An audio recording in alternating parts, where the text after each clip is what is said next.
Hello guys, good morning. Ito na naman tayo at maghahatid na naman tayo ng mga bata sa school at 4:45 ng umaga guys, gising na po kami. At inantay ko na nga dito yung mga anak ko dahil ay hatid ko na naman sila sa school. Ay nagahan natin ngayon guys dahil alam mo na, sa sobrang traffic guys sa lugar namin, lalo na may binabakbak dito na kalsada dito sa amin. Kaya dapat bago mag 5:15 may hatid ko na sila dun sa eskwelahan ng mga anak ko. At ito na nga tayo guys at sabi ko na nga sa anak ko, ang tagal naman nung dalawa at papunta na tayo guys sa sa school. Ito na tayo sa namin, tinitirahan namin, paalis na kami at naisip namin na yung mga baon pala ng anak ko at hindi nakalimutan ko sila guys na mag ng baon, kaya binibigyan ko na lang sila ng pera dyan na pambaon ng mga anak. Sa sobrang aga namin guys na may araw, may may buwan pa at na rin yung araw pa. Makikita nyo naman ng guys yung araw, medyo maliwanag na guys.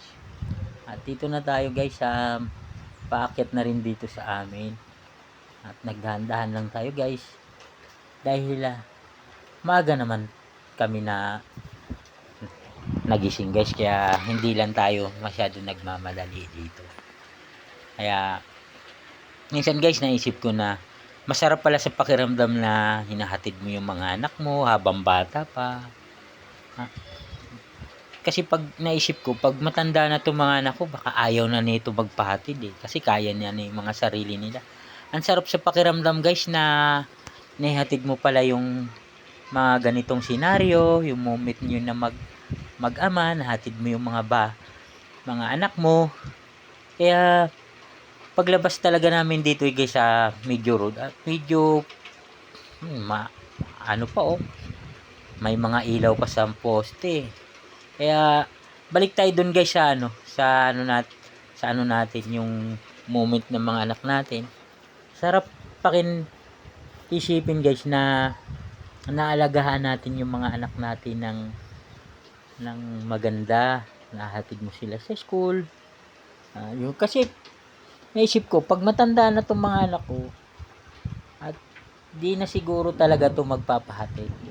Kaya ini-enjoy ko guys yung moment namin habang mga malilit pa itong mga anak ko. Nandun yung time na nagsiselfie kami, kaya nagbibideo talaga ako dito guys. Moment namin itong mag-ama. Para paglaki nila, maalala nila, uy, ganito pala yung ginagawa ng tatay ko. Ganito pala kami. Kahit konti lang yung kinikita ng tatay ko, pero masarap naisipin na sasabihin ng mga anak mo, uy, ito pala yung mga moment namin noon. Madaling araw pa lang, ginigising na kami ng tatay ko at nahihatid na kami sa school. Napakasarap sa pakiramdam guys na ganito yung nahatid mo sila talaga ng ganito, yung moment nyo na ganito, tapos nagbibideo ka pa. Kaya sa ako din sa mga iba na yung iba na nagagalit, uy, bakit daw pinupost yung ganito, pinupost, lalo na yung mga nagsiselfie habang kumakain ng mga kasama yung mga anak mo, nagyayabang daw ako. Sa totoo lang, hindi po ako nagyayabang. Moment namin na mag-ama yan. Kasi sinasabi ko nga sa mga anak ko, i-enjoy natin palagi yung mga natin, mga araw natin na magkasama, mga araw na nagaganito. Tingnan mo, masarap sa feelings na naihatid mo yung mga anak mo. At ito na nga guys, medyo napasarap tayo dun ito na, umpisa na yung traffic guys dito. At buti na lang guys, na tiyempo tayo na go yung natin, yung kasi ito na yung daan guys, ito na yung binabakbak dito sa amin. Kaya napakaswerte pa rin dahil pinago tayo agad, kaya hindi tayo na stuck ng medyo matagal-tagal. Sa totoo lang guys, kung na-tiyempohan ka dyan na ano, napakatagal dyan.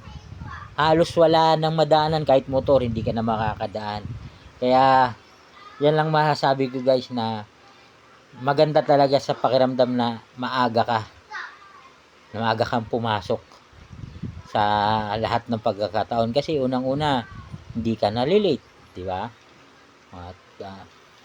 At syempre, yung mga anak mo din, kahit pa paano, pagdating sa school, nakapaglaro pa rin sila guys.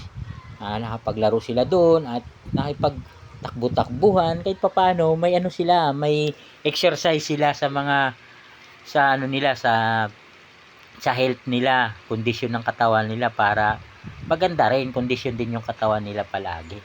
At gayon pa naman guys, kahit pa paano, nandoon na rin sila sa school ng ano, hindi sila haggard, yung nakapag-relax din sila.